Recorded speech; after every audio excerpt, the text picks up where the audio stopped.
Did you know that ragworms have these really disgusting teeth, like tremors?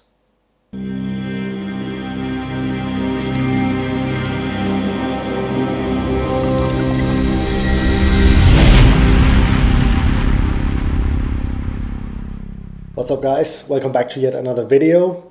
So today we're tying something I don't usually tie, and it's actually also something that I haven't fished a lot with in the past, but I want to change that because this can be such a deadly fly, especially when spring comes, which is just around the corner.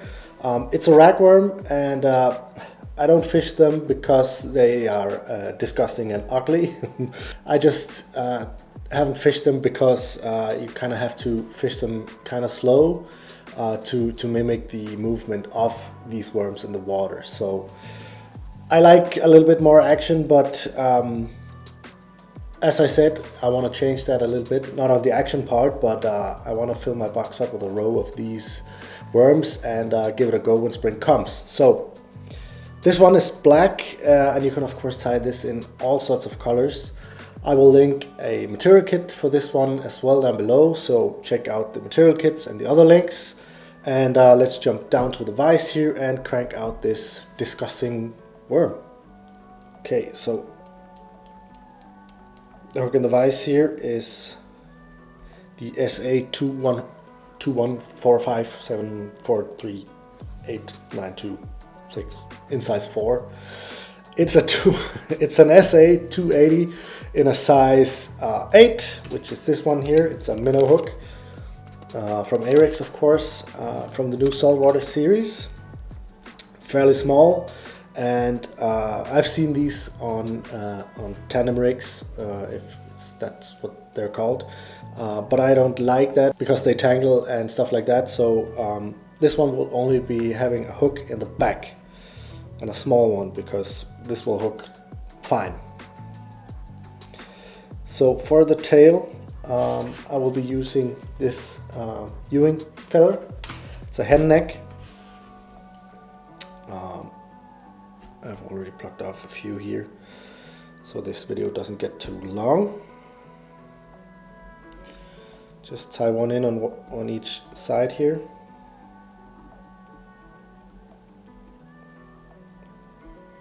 And this doesn't have to be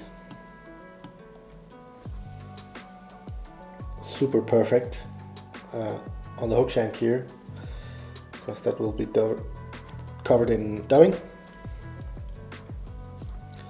That's one in. Let's get one on the other side.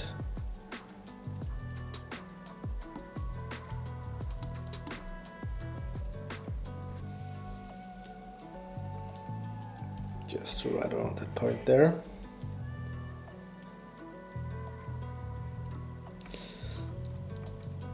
Tie that down as well.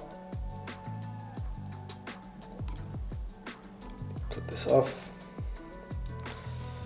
Clean it up a little bit.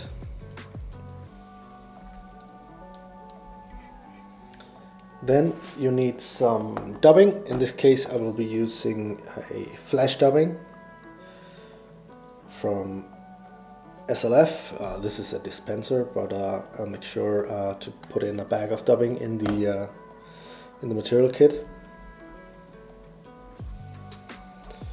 So just dub that on your thread and cover the shank. With a decent layer here.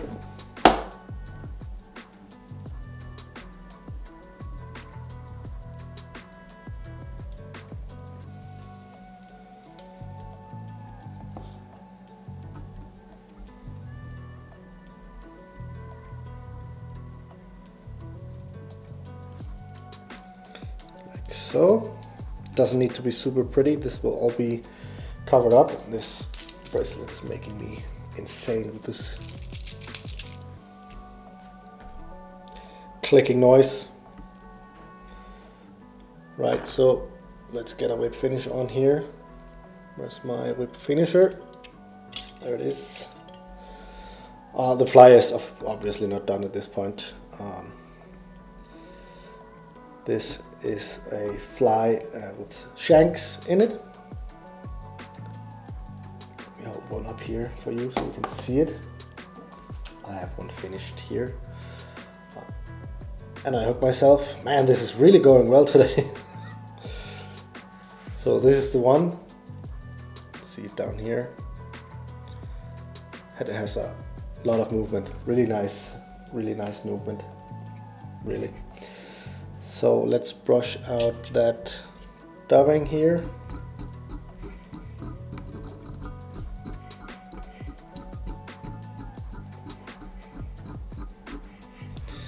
This will act as the tail of the worm. Here we go. And I actually forgot something here. Let me just correct that, because this needs a front hackle.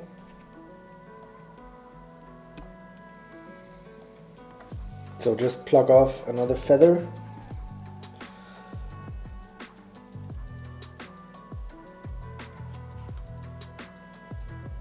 And pull off some of the marabou down here. Not all of it. Leave something on because it will really add to the bugginess of this fly, you could say.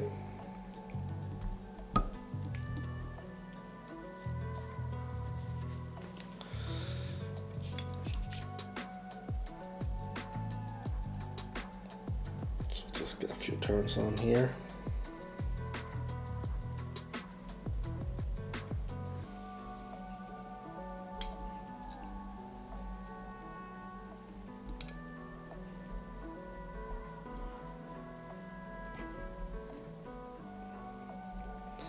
Secure that.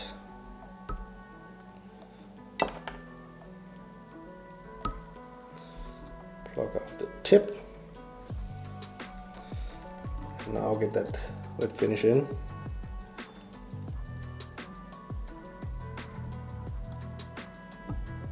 Like that.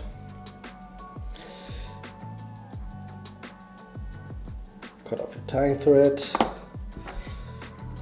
Scruff that up a bit again.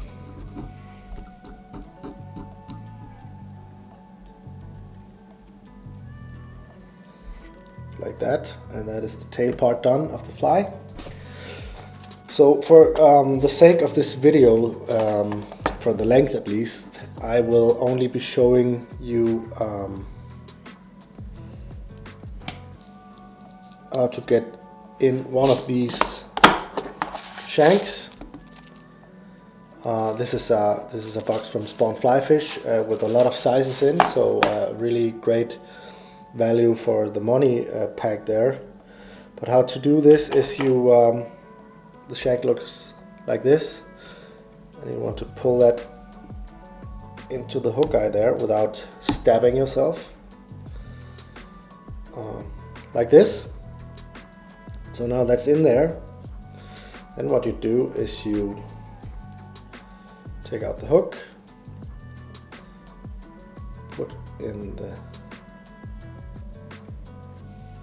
shank like this,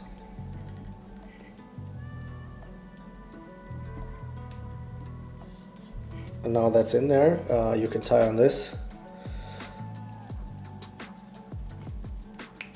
and it's basically just the same way as tying on a hook. Just need to be a little bit careful here where the shank was cut off. It will cut your thread, so be a little bit careful here, and then just cover the whole thing.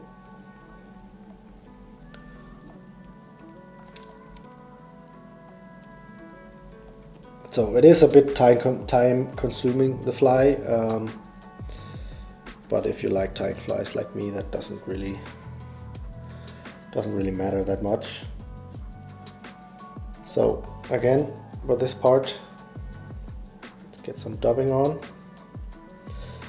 and I want to start it off by aligning the dubbing fibers like this, so they all are in one line, roughly. Place that around the hook like this. Get in 2 or 3 loose turns. Tie on top of that. Flip this back over on itself and tie on top of that as well. And what that will do is it will cover the part where the shank and the hook is connected.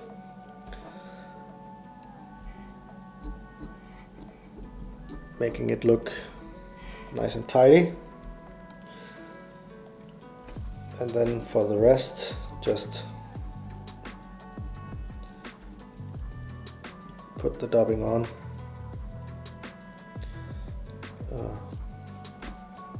Directly on your thread,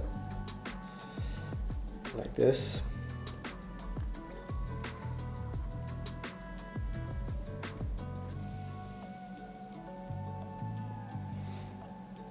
And just put a lot of dubbing on here. You can always brush out a little bit more if you think that it's too bulky.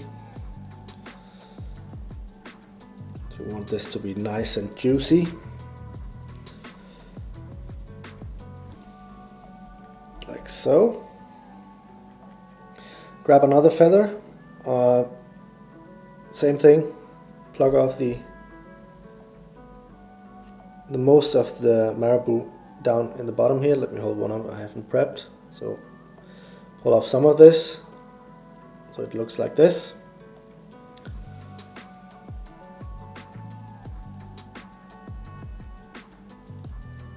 Tie that on there. Get this off. Get some hacker pliers on there.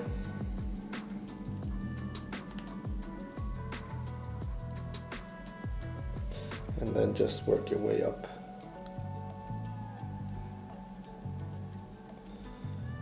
Up the shank here.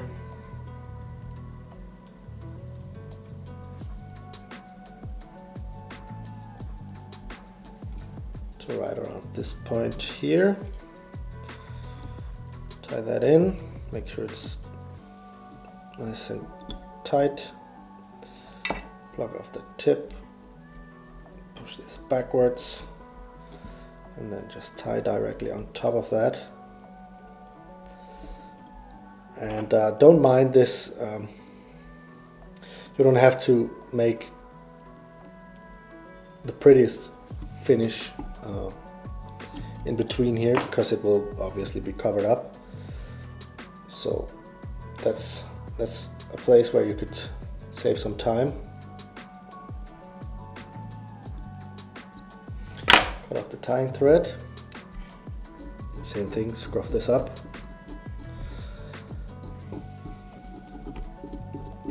Also on the bottom. And this is already starting to look really buggy and fishy to me. So this is obviously the same step for the next 2 shanks. So why don't you look a little bit of some epic footage of some fishing while I tie in these other 2 shanks and show you the end of the fly.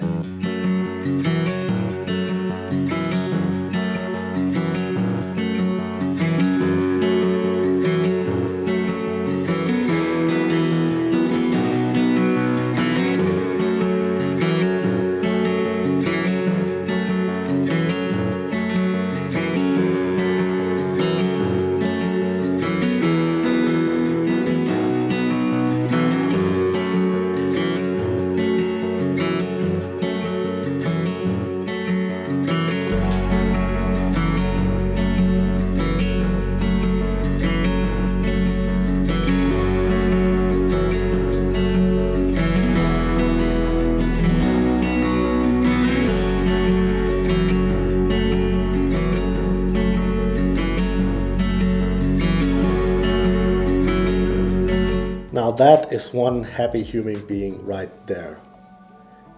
Just look at him. So happy that I got to experience that with my friend Martin, which is also the owner of Eric's Hooks. and I am so privileged to call him a friend. But that clip right there just shows what fishing is all about. So I hope you enjoyed that. I finished the shanks in the middle here the same way as I started the fly, and I'm just about to finish the front part here where I've chosen a shank a little bit bigger, and also the feather I'm ending with is also a little bit bigger.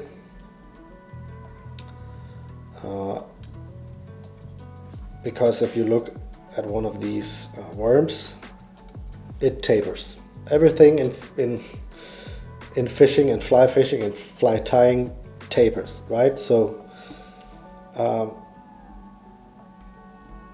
this needs to taper as well, because it looks good.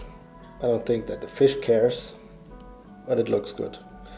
And if it looks good in your box, you will fish it, of course, and you will also believe more in your flies if they look right. That's just a fact. So feathers tied in, finish it off with a nice little head here. Let's get a couple of whip finishes in here. You could weight this fly if you want by sliding on a brass bead or tungsten bead or whatever.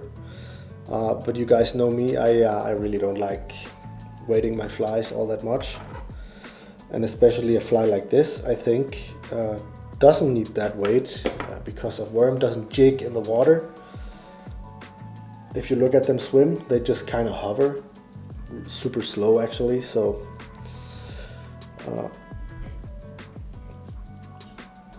that's why I don't weight this one also either.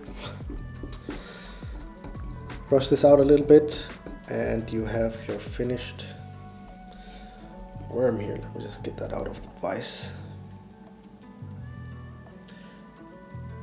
So here it is, a nice juicy worm for the spring sea trouts. Thank you guys so much for watching yet again. If you haven't subscribed to my channel already, please make sure to do that. Hit the thumbs up button so the algorithm pushes my video up a little bit. Maybe even hit the bell so you get notified whenever I upload a new video. And I guess I will see you guys in the next video. I almost forgot it.